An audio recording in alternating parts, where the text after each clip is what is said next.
Okay, going on with chapter 35. So, talking about trauma in geriatric patients. In general, the risk of serious injury or death is more common in older patients than in younger patients. There's several different conditions that uh, lead to this. Slower homeostatic compensatory mechanisms. So you end up not being able to compensate like you would like to. Um, Limited physiologic reserves. There's not a whole lot of fat reserves. There's not a whole lot of glycogen reserves. The body just doesn't have anything to fall back on. Normal effects on the body of aging.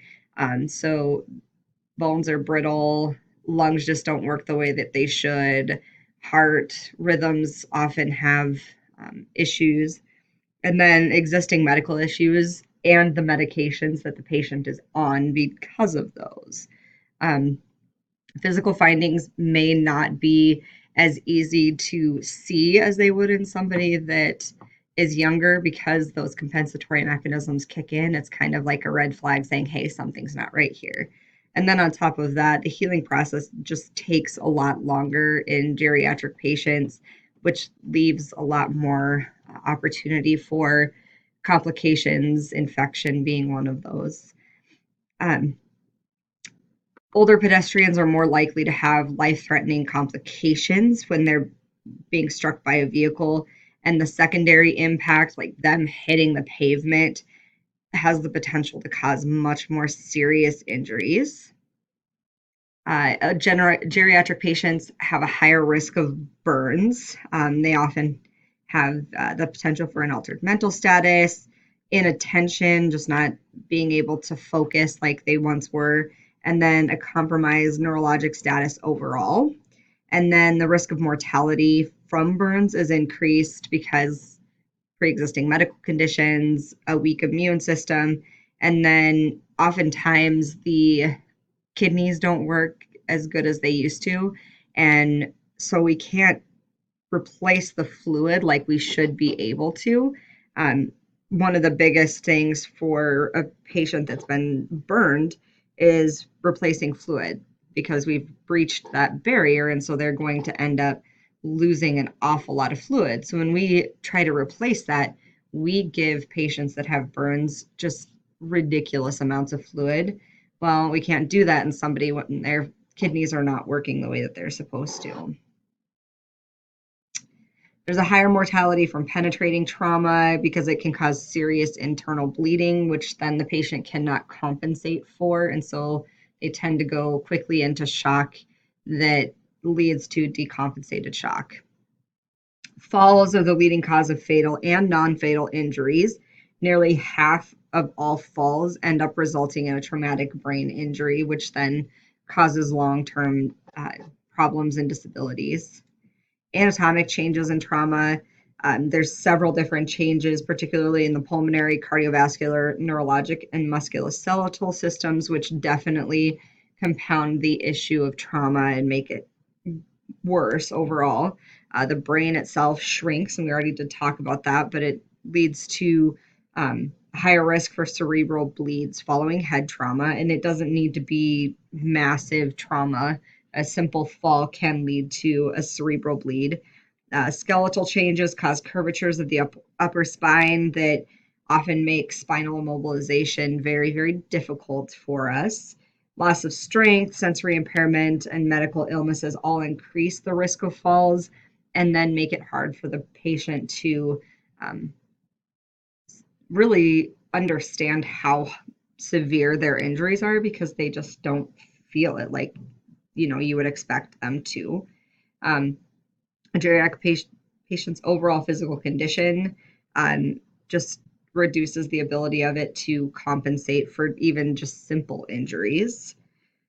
Osteoporosis predisposes older patients to several different fractures, but those that tend to cause the highest mortality and morbidity are hip and pelvic fractures. Compression fractures of the spine are also more likely. The brain tissue that shrinks with age, we've already talked about the increased risk for brain bleeds. But the one that we really worry about is acute subdural hematomas. They're the deadliest of all head injuries. They bleed significantly in a very quick amount of time, and oftentimes we don't really um, catch them, even in the younger population. But once we get into the geriatric population, the mechanism may seem minor, not congruent with having a serious head bleed. Um, and then there's several other factors that can predispose patients to serious head injuries. A lot of times it's going to be medications that they're on. Environmental injuries, there's several different changes in the endocrine system, which makes it hard for geriatric patients to thermoregulate appropriately. Heat gain and loss is further affected with impaired circulation, decreased sweat production, chronic diseases, medication use, alcohol use. Half of all deaths from hypothermia occur in the geriatric population, and the majority of those um, that die from indoor hypothermia are geriatric patients as well.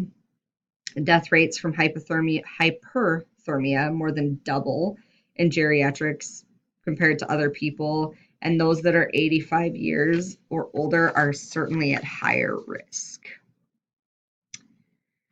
When we're talking about geriatric patients, trauma is never isolated to a single issue.